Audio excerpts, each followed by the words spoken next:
Здравствуйте, уважаемые телезрители! В эфире программа «Наши дети» и я ее ведущая Анна Березина. Простуда – частая гостья в слякотное промозглое время года. Но опасения у родителей вызывает не только сама простуда, сколько ее симптомы, в особенности кашель. У некоторых детей он проходит быстро и незаметно, а у некоторых затягивается на несколько недель. Лекарства одни сменяются другими, а ребенок все кашляет и кашляет. И вроде бы он уходит, но по утрам и перед сном возвращается. И на улицу не выйдешь, и вдруг мокрота еще больше опустится. И если вас, дорогие телезрители, волнует проблема кашля, то не отходите от экранов телевизоров. Сегодня мы расквитаемся с ним раз и навсегда.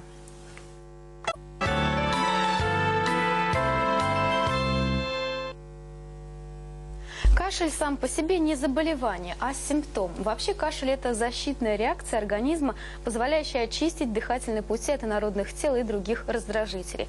Это такой же безусловный рефлекс, как, к примеру, отдергивание руки от раскаленного предмета. Так что кашель у ребенка может быть симптомом огромного количества заболеваний. От ОРЗ до полиноза, до астмы даже. Но у многих родителей детский кашель вызывает порой не просто волнение, а даже панический страх. Между тем специалисты отмечают, что умение кашлять очень полезно.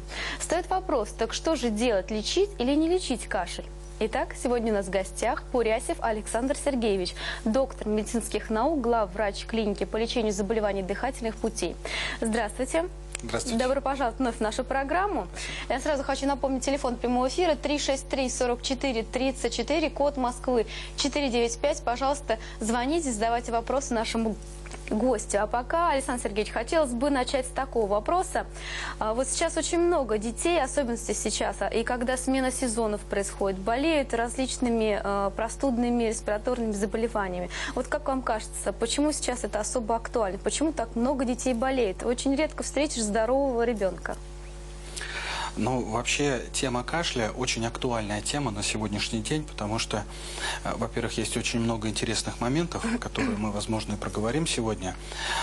Но самый главный интерес к этой теме заключается в том, что симптом кашля встречается очень часто в детском возрасте, потому что такие частые заболевания, как аденоиды, аденоидит, гайморит или синусит, хронический тонзиллит, при неадекватном лечении, а это мы наблюдаем очень часто, приводит к осложнению и воспалению слизистых оболочек нижних дыхательных путей с появлением такого симптома, как кашель. То есть в любом случае любой кашель начинает свое развитие сверху, с верхних дыхательных путей. Верхние дыхательные пути – это нос, носоглотка и глотка или горло. Нижние дыхательные пути начинаются с гортани. Гортань, трахея, бронхи и легочный альвеол. Это уже сама легочная ткань паренхима. Так вот, любой воспалительный процесс в нижних дыхательных путях чаще начинается с верхних дыхательных путей. То есть все пришло отсюда, с верхних дыхательных путей. И разными механизмами. Это может быть лимфогенный механизм, то есть инфекция распространяется по лимфе вниз. Гематогенный, через ток крови. С током крови инфекция распространяется. И контактный, или точнее аэрогенный, третий механизм заражения, когда инфицированный воздух из полости носа, пазух вдыхается ребенком, и эта инфекция попадает в легкие. Кстати, раз мы уже заговорили про аэрогенный путь заражения бронхов и легких, то нельзя не отметить и такой очаг инфекции, как кариозные зубы. У детей, кстати, это в последнее время очень часто замечено развитие кариеса. Это другая тема, это неправильное питание, неправильная экология и так далее. Но у детей сейчас очень часто мы видим кариозные зубы.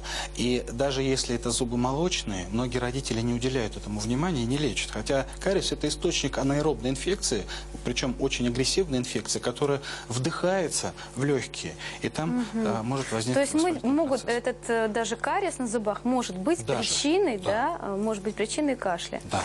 Но вот некоторые родители думают так, что покашляет ребенок, дадут сиропчик, какой-то есть сейчас, возможно, огромное количество различных сиропов, попил, но не перестал кашлять, думает, вроде откашливается, само пройдет.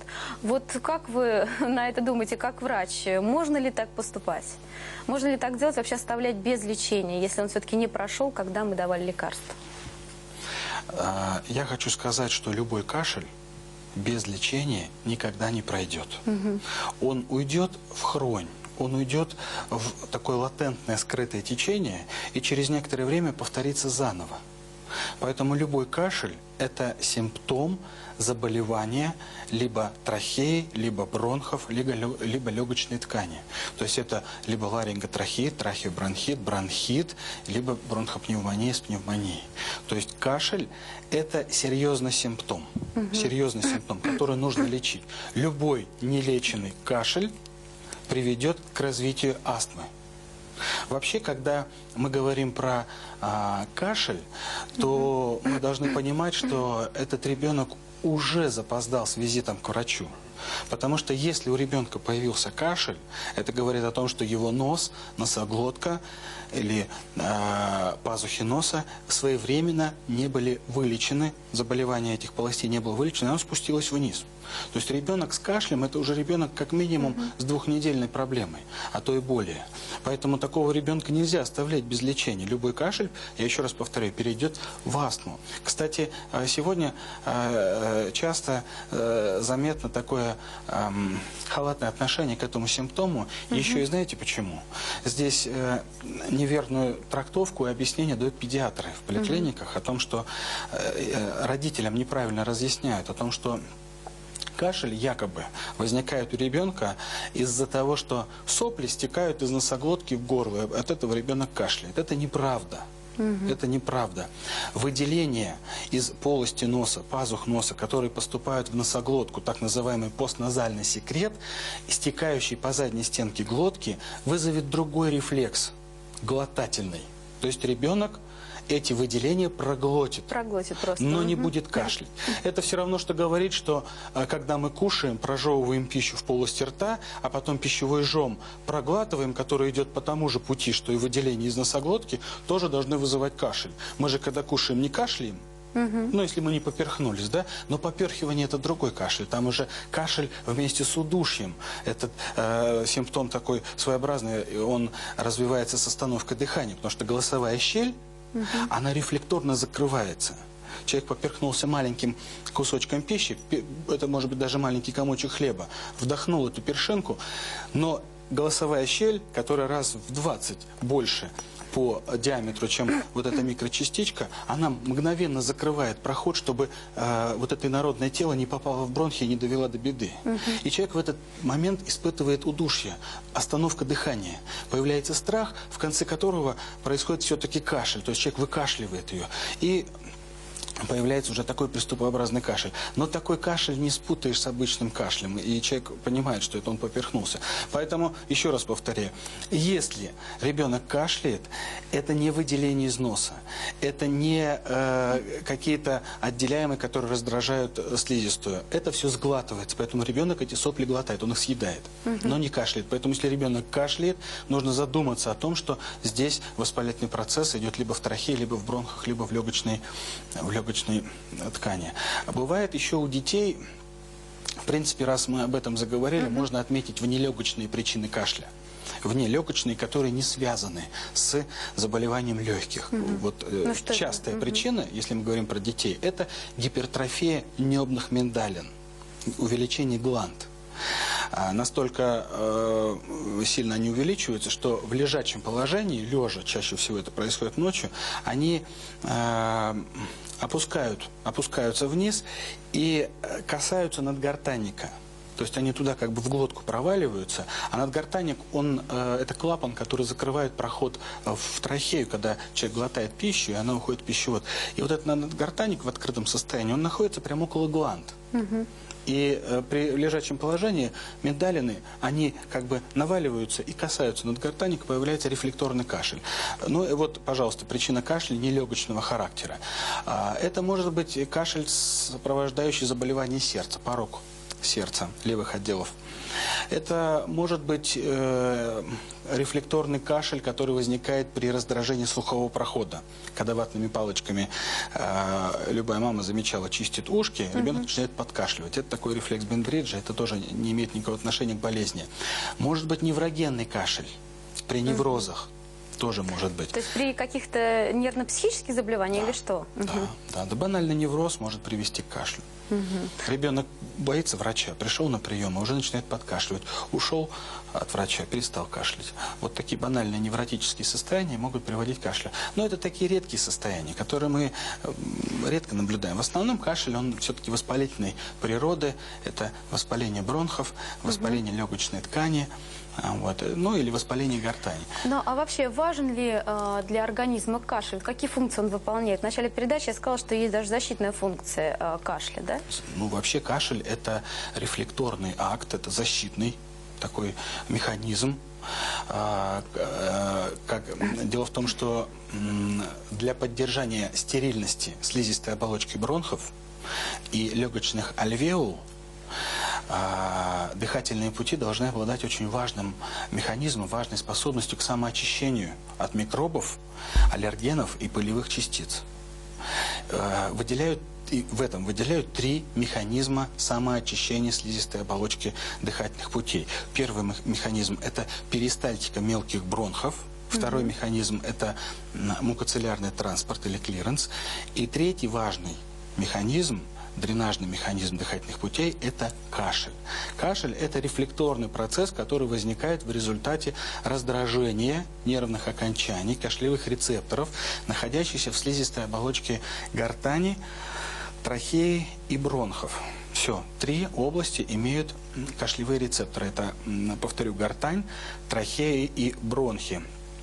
Почему я на этом акцентирую внимание? Потому что в горле кашлевых рецепторов нет. В легочной ткани, в альвеолах, кашлевых рецепторов нет. Это опять мы возвращаемся к той ситуации, к соплям, которые ребенок заглатывает, что отделяемое из носа, стекая по задней стенке, не вызывает кашель, потому что в глотке нет кашлевых рецепторов. Нет кашлевых рецепторов.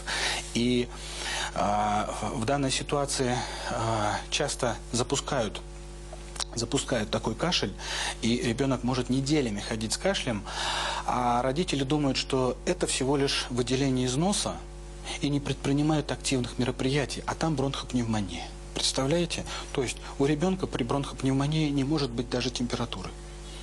Редко, когда возникает температура. Это очаговая пневмония может дать температуру, а бронхопневмония часто протекает без температуры. Да? Нет потливости, нет интоксикации, нет ослабленности. То есть какие симптомы? Он вполне здоров, казалось, он ходит в садик, кашляет, да? Но он только кашляет.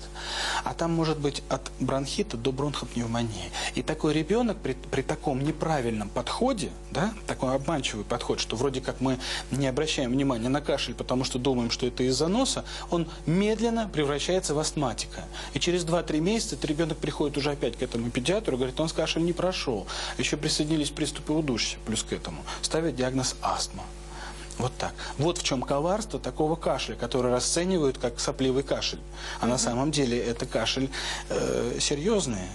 Это очаг, который и даже после развития астмы все равно нужно санировать. И есть шанс все-таки увести от астмы такого ребенка. Ну что ж, будем разбираться сегодня в наших вопросах. Сейчас мы прервемся, а после паузы продолжим разговор. Не переключайтесь, оставайтесь на канале ТДК.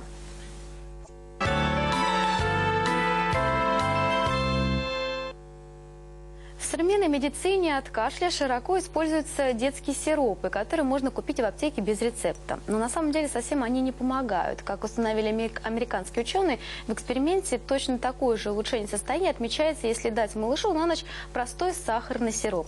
Вероятно, все дело в психологическом эффекте. Я принимаю лекарства, и оно мне поможет. И в постепенном выздоровлении. Но в то же время совсем скоро на прилавках в аптеках появится новое, более эффективное средство от кашля, сделанное из шоколада. И как показали предварительные испытания, проведенные лондонскими учеными, одно из веществ, содержащихся в шоколаде и какао, подавляет кашлевой рефлекс и значительно лучше, чем кадеин, который является основным компонентом большинства препаратов в настоящее время. Это была небольшая информационная справка, а мы продолжаем разговор с нашим гостем, доктором медицинских наук, главврачом клиники по лечению заболеваний дыхательных путей Александром Сергеевичем Пурясевым. Присоединяйтесь к нам по телефону 363-44-34, код Москвы 495. Нам мы продолжаем разговор, пока телезрители дозвонятся со своими вопросами. Вот вы сказали, что кашель вызывается вот этими раздражителями, да? А что это за раздражители? Что раздражает рецепторы? Основным раздражающим фактором является воспалительный процесс. Воспаление слизистой оболочки трахеи и бронхов приводит к повышению чувствительности этих рецепторов, и в результате даже слабые запахи, перемена, изменения температурного режима воздуха могут приводить к кашлю. То есть обычные факторы, пылевые частички, как я уже сказал, запах, смена температуры приводят к развитию кашля на фоне того, что при воспалении чувствительность рецепторов увеличилась, усилилась. И таким образом возникает кашель. Кашель, как мы уже говорили ранее, является симптомом таких заболеваний, как бронхит, да, бронхопневмония, ну или ларинготрахеит или трахеобронхит. В принципе, эти болезни не протекают изолированно. Вот, в принципе, вот этот воспалительный процесс является основным раздражающим фактором. Конечно, нельзя не поговорить об аллергических раздражителях, да, то есть это белковые молекулы, которые, попадая на слизистые оболочки бронхов, вызывают аллергический кашель. Но опять же, здесь надо отметить, что если слизистая оболочка здорова, если там нет воспалительного процесса, то никакой аллерген кашель не вызовет. То есть аллерген вызывает кашель лишь только в том случае, если слизистая оболочка воспалена. Поэтому воспалительный процесс – это самый основной механизм, самая основная причина раздражения этих кашлевых рецепторов. Мокрота, которая поступает в просвет бронхов. Мокрота может быть слизистая, может быть гнойная. Попадая в просвет бронхов, мокрота вызывает кашель. Кровь бывает при активном воспалении, и кровь попадает в бронхи. Вот. Ну, а вообще до какого момента вот ребенок, сколько времени он может вообще кашлять, и он не приходить, этот кашель, и нужно обращаться с другим лечением? Вот если начался кашель, вовремя мы его вылечили, он прошел. Вот сколько он должен? Неделю, две может идти? Вот когда родители должны понимать, что что-то, лечение, допустим, неправильное идет? Вот понимать того, что кашель не проходит, вроде бы чуть-чуть меньше стал, но на самом деле не прошел. Вот до какого момента? С первого дня нужно обратить внимание на кашель и начинать лечить ребенка. Вообще, как я уже говорил ранее, если ребенок начал кашлять, родители уже запоздали с визитом к врачу. Уже запоздали, потому что этот ребенок болеет уже как минимум 2 недели. Уже осложнения заболевания носа и горла пошли в виде кашля, в виде бронхита или трахеита. Поэтому нет такого понятия, сколько ребенок может кашлять. Нисколько. Ребенок нисколько не должен дней кашлять. То есть, если он кашляет, уже с первого дня нужно идти к врачу, с первого дня. Потому что месячный кашель, месяц-два, приведет к астме. Мы об этом уже говорили. Давайте разбираться теперь с различными типами, видами кашля более плотно. Вот говорят, сухой кашель у ребенка. Вот каковы его причины? Что здесь? К какому заболеванию это относится? Сухой кашель, влажный кашель – это варианты течения болезни. То есть есть такое понятие, как катаральное воспаление, эксудативное воспаление. То есть катаральный период – это сухой период воспаления. То есть идет воспаление слизистой оболочки, но это воспаление, оно не сопровождается выделением слизи или гноя.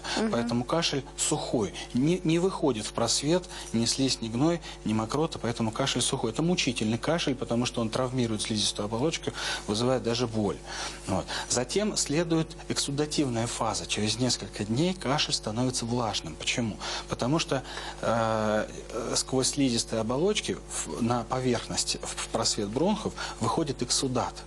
Эксудат. Это может быть слизь, это может быть слизисто-гнойный эксудат или гнойный эксудат, который называется либо слизистая мокрота, либо гнойная мокрота. Вот она и начинает механически раздражать кашлевые рецепторы, и ребенок начинает это все выкашливать. Поэтому сухой влажный кашель – это стадии одной и той же болезни. И что влажный кашель, что сухой кашель вызываются одной и той же причиной – воспалительным процессом.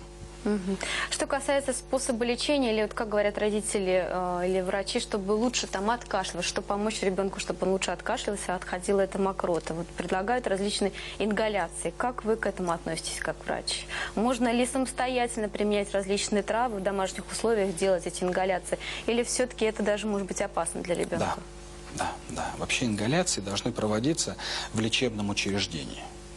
Если мы говорим про обычные щелочные ингаляции с использованием минеральной воды, то здесь можно, конечно, обойтись и в домашних условиях. Но эта ингаляция, она будет симптоматической. То есть никакого лечебного эффекта от этой ингаляции родители не увидят. Просто идет увлажнение слизистой оболочки, идет размягчение слизистой оболочки, это хорошо при сухом кашле, разжижение мокроты, но она, может быть, лучше отходит и так далее, но не более того. То есть это просто такое вспомогательное симптоматическое лечение, которое от бронхита не избавит. Не избавит. Более профессиональные такие подходы в лечении кашля ингаляциями должны проводиться строго в лечебных учреждениях. А насчет трав, то здесь я бы сказал бы так, что травы лучше принимать внутрь, чем делать ими ингаляции. Потому что ингаляции травами можно спровоцировать и аллергический приступ, потому что ребенок, который болеет бронхитом на фоне воспалительного процесса, он может уже иметь аллергофон. Он уже может иметь аллергизацию, о которой родители не знают. И мы запускаем туда аллергены, можем спровоцировать аллергию. Поэтому травы лучше принимать внутрь. Во-первых, отвар, он правильно подобранные травы при приеме внутрь, именно в правильной комбинации сочетания, никогда не дадут аллергии. Ну а в-третьих, отвар же готовится заливанием сбора трав кипятком, и кипяток разрушает аллергены. Вот. И опять же, аллерген, который попадает ингаляционно или сразу в пищеварительный тракт, может по-разному себя вести. Ингаляционно он может вызвать аллергию, а при попадании в желудок аллергии не может будет. И не быть. Поэтому с травами лучше не рисковать. Травы нужно принимать внутрь. Это очень хорошее лекарства, траволечение пользуются успехом в таких вот лечении таких заболеваний, как бронхит, бронхопневмония. Но опять же, это тоже вспомогательный метод, вспомогательный. Просто снимет какой-то, может быть, симптом. Поможет. Поможет, да, подтолкнет к выздоровлению. Вообще, когда мы говорим про лечение, лечение должно быть комплексным. Комплексным — это значит направлено на причину болезни, на механизм, не только причину, но и механизм, который развился при этом заболевании, но и на симптомы, для того, чтобы облегчить общее самочувствие ребенка. Вот при таком комплексном подходе, а в конце лечения обязательно иммуномодуляция, для того, чтобы восстановить затраченные силы. Для чего это нужно сделать? Любой человек, и взрослый, и ребенок, в конце болезни, когда он выздоравливает, он находится в состоянии астенизации, он ослаблен. Потому что сама болезнь забирала много сил, и выздоровление требует много сил. Поэтому организм, который выздоравливает, он затрачивает очень много сил. И ребенок, который выздоровел, он находится в двойственном состоянии. С одной стороны, он выздоровел, с другой стороны, он ослаблен. А когда он ослаблен, он уязвим, и он может заново заболеть. Поэтому обязательно в конце лечения, в конце, не в начале, не в процессе, а в конце лечения нужно заниматься иммуномодуляцией, повышать иммунную систему, восстанавливать, укреплять иммунитет для того, чтобы восстановить силы организма. Если мы говорим о повышении иммунитета, если можно так говорить, ну что это за процедура? Это закаливание ребенка? Или после каких-то болезней, заболеваний нельзя закаливать сразу? Или как к этому подходить постепенно, чтобы все-таки знать какой-то способ вот в семье, чтобы поддержать этот иммунитет, если можно? Ну, что касается закаливания, я бы, наверное, вычеркнул его из списка методов, повышающих иммунную систему, потому что это очень тонкий, своеобразный метод, который должен индивидуально настраиваться под каждого ребенка. Вот. И закаливанием должен заниматься врач.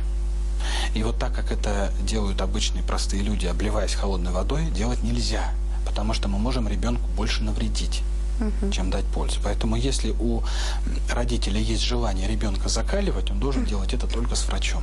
И делать это нужно правильно и без холодной воды. Для закаливания не нужна холодная вода. Но мы не будем конкретно методики этой касаться, потому что, я еще раз повторю, что каждый ребенок требует своей индивидуальной настройки под закаливание. А что касается иммунной системы, то я бы подразумевал бы здесь, мы уже об этом говорили в прошлых передачах, нужно определить Во-первых, для чего это делать, зачем это делать и кому мы это делаем. Потому что если ребенок здоров, ему, в принципе, он здоров, он не болеет часто. Но случилось так, что он вдруг заболел вот сейчас, да, в данный момент. Не надо трогать его иммунную систему. Если это здоровый ребенок, и он 1-2 раза в году болеет, ничего страшного. Потому что если мы вмешаемся в иммунную систему, можем навредить. Мы обязательно продолжим про закаливание. У нас есть звонок в студию. Давайте послушаем телезрителей. Здравствуйте, пожалуйста, говорите. Александр Сергеевич, добрый день. Здравствуйте. Вот подскажите, вот наш ребенок, вот как вы рассказываете, с 7 лет болеет астмой, сейчас ему 12 лет. Вот мы уже 5 лет, где только у каких врачей не были. Вот подскажите, вообще возможно вылечиться от этого заболевания или нет? От астмы, да, вы имеете в виду? Да, от астмы, да. Ну, вообще, официально болезнь признана неизлечимой. Поэтому все об этом врачи говорят. И болезнь это может быть уведена в ремиссию. Вот если увести в ремиссию, то многие врачи считают, что они достигли уже больших результатов. Вот. Что касается конкретно, я вам рассказал о том, как это вообще в принципе, что действительно астма болезнь неизлечимая. Вот. Но опять же, если говорить про какую-то конкретную методику, про какие-то конкретные способы, есть способы, которыми эту болезнь можно излечить. Конечно, не в 100% случаях, нет. Кто-то не выздоравливает, но есть люди, которые выздоравливают. И чем моложе пациент, тем больше вероятность вылечиться. Того, что он вылечится, да? Да, потому что гормональная система у ребенка, она еще только-только формируется, иммунная система только-только формируется, и вот в этом растущем организме что-то можно еще изменить. Поэтому чем моложе пациент, тем вероятность выздоровления. У вас были такие пациенты, которые вот именно Мы лечим эту вылечились? болезнь, и есть пациенты, которые выздоравливали. Есть такие пациенты. Ну что ж, будем Лечится надеяться. болезнь тяжело. Тяжело. И всем пациентам сразу говорю, что астма болезнь неизлечимая, но вероятность вылечить есть, шансы есть. Ну что ж, дорогие друзья, сейчас мы прервемся, а после паузы обязательно продолжим. Не переключайтесь.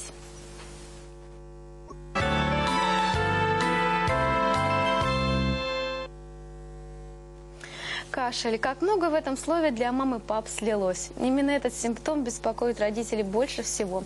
Ведь именно от кашля избавиться порой бывает просто не под силам. А напичкать детей лекарствами изо дня в день не поднимается рука. Про насморк иногда говорят, если лечить, то он пройдет через неделю. Если не лечить, то через 7 дней. Интересно, а если не лечить кашель, он может сам по себе пройти? Вот давайте сегодня разбираться. У нас в гостях Пурятьев Александр Сергеевич, доктор медицинских наук, главный врач клиники по лечению заболеваний дыхательных путей. Звоните к нам в студию по телефону 363-44-34, код Москвы 495, и задавайте вопросы нашему гостю, мы постараемся на них ответить. Александр Сергеевич, сейчас бы хотелось перейти к различным лекарственным препаратам. Мы не можем называть никакие марки, но вообще вот всякие отхаркивающие, которые помогают справиться с симптомами кашля. Насколько они на самом деле помогают? Это, опять же, симптоматические лекарства, которые направлены на улучшение самочувствия пациента. Вот. Поэтому нельзя говорить о том, что этими отхаркивающими средствами вы можете вылечить кашель. Нельзя этими средствами вылечить кашель. Это просто один из пунктов в схеме лечения, допустим, бронхита или бронхопневмонии. Поэтому откашливающие средства, они, в принципе, не несут основной роли, но они нужны. Нужны для чего? Для того, чтобы улучшать дренаж бронхов, для того, чтобы улучшать отхождение мокроты. Поэтому здесь есть разные препараты, причем для многих родителей эти препараты все одинаковые. На первый взгляд, на самом деле, это все разные препараты. Есть препараты, которые усиливают секрецию слизи в бронхах, то есть они стимулируют эту секрецию, дополнительно стимулируя выброс жидкости в бронх. Это нужно для того, чтобы разбавить гнойный секрет, чтобы вязкий секрет стал более жидким и лучше откашлялся. Есть препараты, которые разрушают молекулы мокроты, и эти препараты, они уже не увеличивают объем мокроты, они просто ее разжижают за счет разрушения именно молекул. Есть препараты, как вот вы говорили про шоколад с кадеином, которые подавляют кашлевой центр. кашлевой центр. Эти препараты нужно принимать с особой осторожностью. Почему? Потому что, с одной стороны, КДН, он подавляет в головном мозге кашлевой центр, и кашля не происходит. Но мы же говорили ранее о том, что кашель – это защитный механизм. Это такой рефлекторный акт, который способствует дренажу, отхождению мокроты. И получается, что мы ребенку дали лекарство, которое разжижает секрет, увеличивает объем этого секрета, а потом еще дали с КДНом, подавили кашлевой центр. И что получается? Что в бронх пошло много мокроты, мокрота разжижилась, а откашливать он ее не хочет. И эта мокрота начинает там заполнять эти бронхи, вызывая обструкцию. То есть это очень такой вот важный момент в приеме этих средств. Поэтому вот эти три вида средств нужно принимать строго по назначению врача в определенные периоды болезни. Когда у нас сухой кашель, мы назначаем препараты одни, которые усиливают секрецию, то есть они стимулируют выброс слизи в бронх, чтобы кашель стал влажным, да, чтобы разжижить скудную мокроту, чтобы она лучше отошла. Далее, когда мокрота уже на второй фазе, эксудативной фазе, сама стала появляться в большом количестве, мы должны эту мокроту разрушить другими препаратами, для того, чтобы эта мокрота стала более жидкой и еще лучше отошла.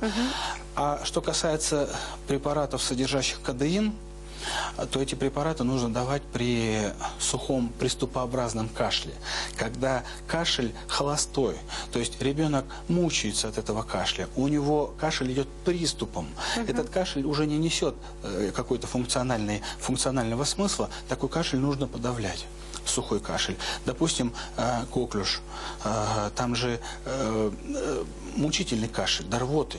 Дети очень сильно мучаются. Этот кашель пустой, он холостой, он только раздражает, травмирует слизистую оболочку. В этом случае нужно давать препараты кадеин-содержащие. То есть, опять же, когда мама идет в аптеку, она не должна руководствоваться тем, что просто куплю откашливающий препарат. Или по рекламе, или по совету там да, кого-то. та же реклама говорит о том, что вы кашляете, у вас мокрота, пожалуйста, купите этот препарат. Он может не подойти. То есть эти все препараты разные. Они называются одинаково, но все они разные и должен назначить врач. Ну, вот вы сказали, что при лечении, и самое главное, что при лечении нужно, чтобы был подход комплексный, да? Вот что еще должно быть? У нас есть звонок, давайте послушаем, потом обязательно ответим на этот вопрос. Здравствуйте. Алло? Да, пожалуйста, говорите, представьтесь. Алло, здравствуйте, меня зовут Оксана. Хотела бы доктора спросить. Да? Вот он говорит, что без назначения врача нельзя лекарства давать ребенку. Конечно. Но вот бывают такие ситуации, например, вот пятница вечер, ребенок начал, подкашливать, как мы говорим, подкашливать. Врач принимает только с понедельника. Вот какие у нас...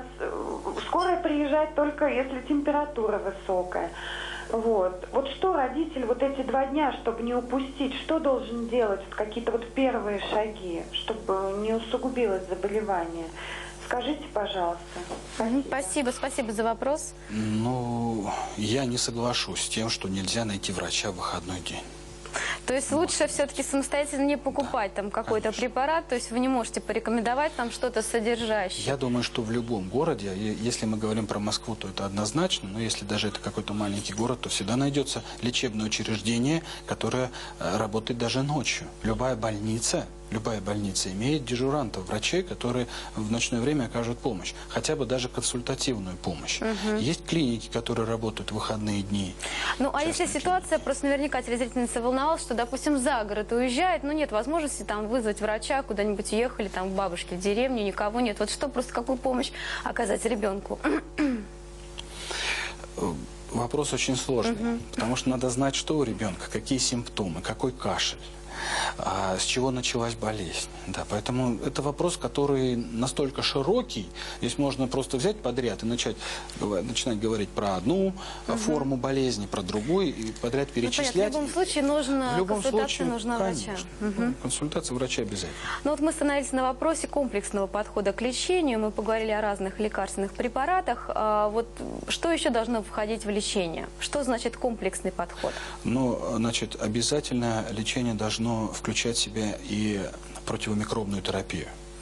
То есть мы должны бороться с инфекцией, которая вызвала этот воспалительный процесс. Мы должны бороться с бактериями, с вирусами. Обязательно при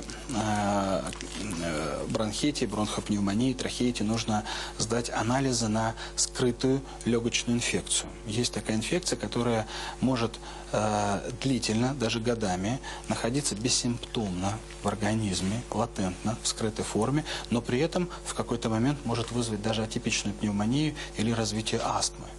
Вот обязательно такого ребенка нужно обследовать на эту скрытую легочную инфекцию.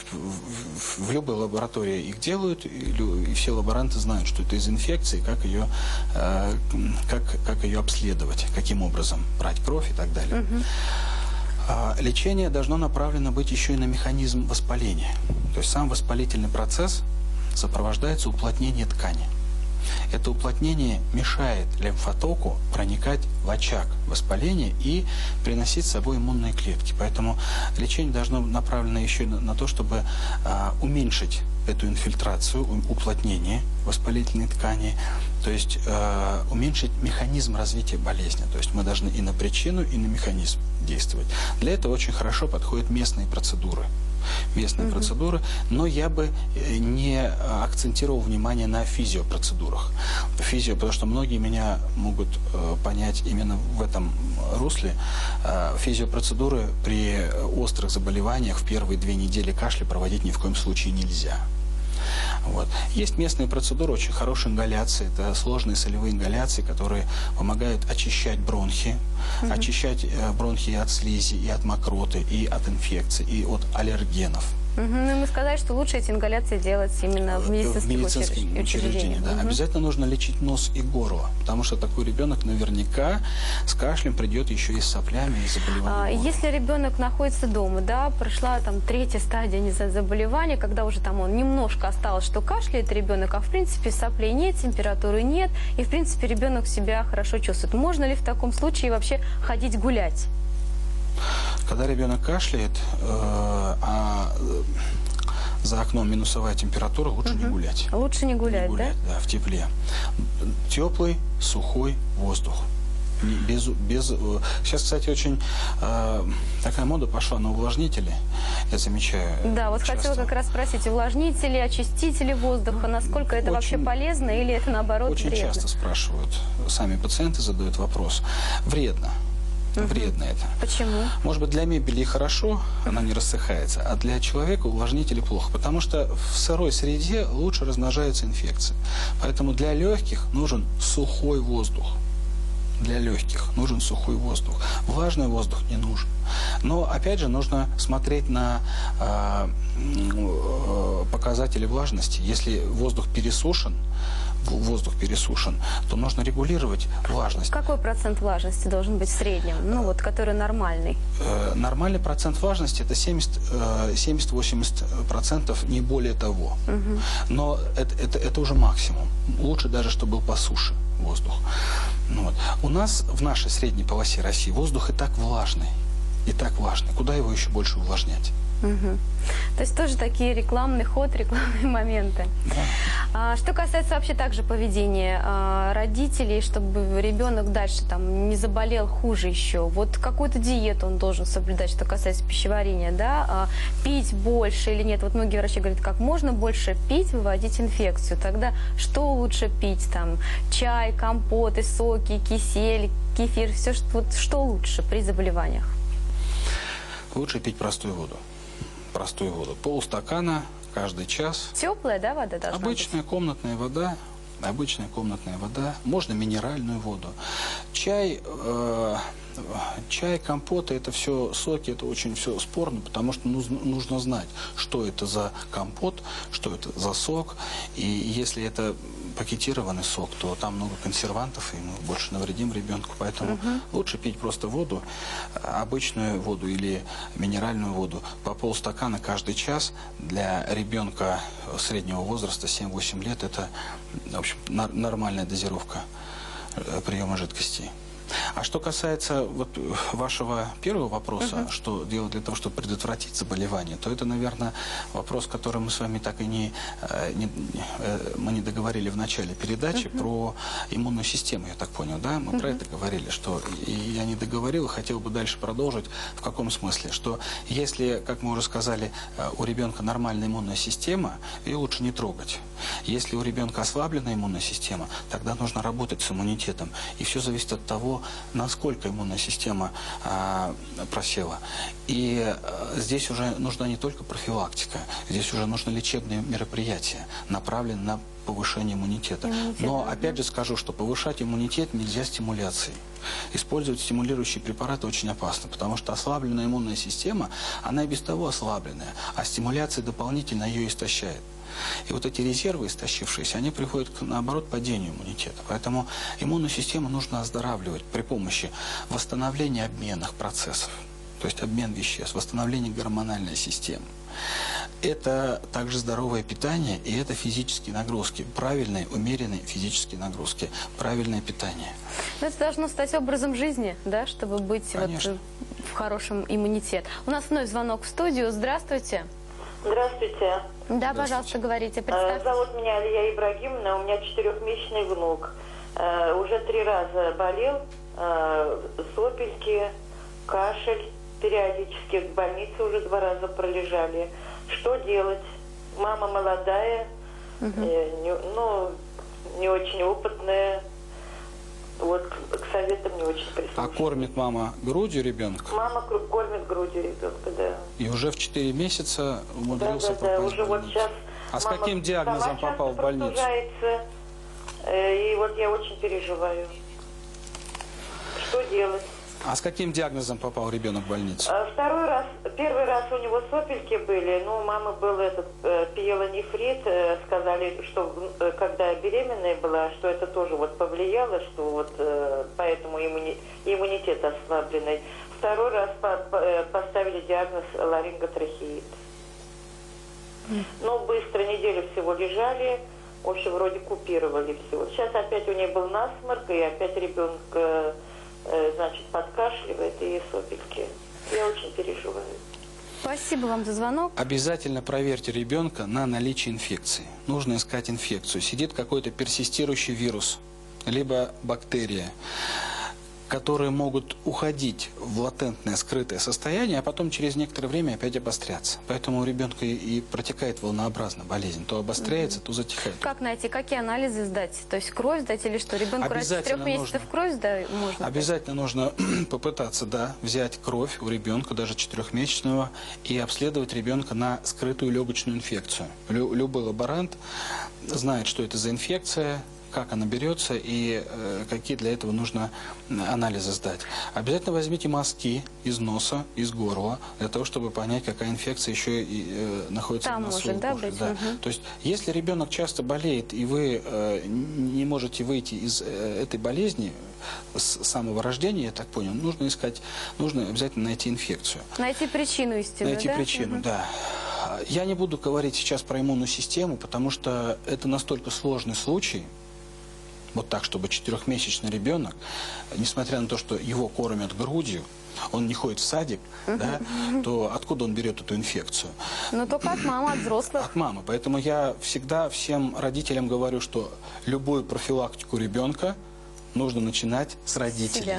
Потому что если папа или мама имеют хронический танзелит, хронический гайморит, ребенок это будет тоже иметь. Потому что это первые очаги, источники инфекции для ребенка – это сами родители. Поэтому еще и себя тоже обследуйте, и маму, и бабушку, и дедушку. Все, кто контактирует с ребенком, должны быть обследованы. Потому что ребенка вы вылечиваете в больницу, переносите домой, дома его можете опять заражать.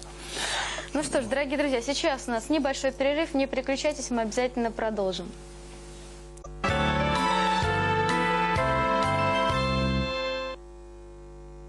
Мы снова в студии. Это программа «Наши дети». Всю программу мы говорили о кашле, о том, как можно вылечиться, не заболеть серьезно. И у нас осталось буквально несколько минут. Давайте подытожим, Александр Сергеевич. Если ребенок, вот были звонки, часто болеет, да, совсем новорожденный, часто болеет, несмотря на то, что мама кормит его грудью. Или ребенок там в 3, в 5 пошел в сад и резко начал болеть. И тоже не могут родители справиться. Как быть в таких ситуациях? Ну, во-первых, первый шаг должен быть такой, направлен на то, чтобы ограничить ребенка от других детей. Кашляющий ребенок не должен заражать окружающих детей. Это первое. Кашляющий ребенок, который идет в детский сад, он и на себя принимает тоже эту инфекционную нагрузку, дополнительно усугубляя свое состояние. Поэтому такой ребенок должен остаться дома, такого ребенка нужно показать врачу. И обязательно вы должны провести обследование ребенка на скрытую легочную инфекцию, взять мазки носа, горла, показать обязательно лор врачу, потому что легкие лечатся в комплексе с носом, горлом, так как это один дыхательный тракт, одна болезнь. И лечить нужно весь дыхательный тракт.